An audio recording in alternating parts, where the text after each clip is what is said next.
nang magsimula ang pagdedebosyon sa mahal na Birhen ng Lourdes sa Bustos. 73 taon na ang nakalipas nang simulan ang pagdedebosyon sa mahal na Birhen. Labiana Perez o mas kilala sa tamang pagkakasama ang taong nasa likod ng debosyon ito. Na magpasama ngayon ay patuloy pang nagtitipon-tipon ang mga deboto tuwing ika-11 ng Pebrero at ipag-iwang ang kanyang kapistahan.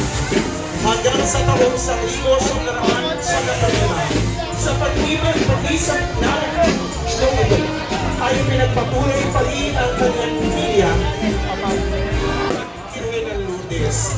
Kung kaya't patuloy na dumarami ang mga pinampalataya sa mahal na Birhen magpasada ngayon. Taong 2000 ay ginanap ang kauna-unahang Mayan Procession at ay niluhan ng ilang imahe ng mahal na Birhen. Sa paglipas ng maraming unti-unting umusbong at dumami ang nakikilahok sa isang procession. Tinuturing na isa sa mga pinakamahabang Mayan Procession na night sa Bayan Bustos. At ngayong taong ito sa ika-26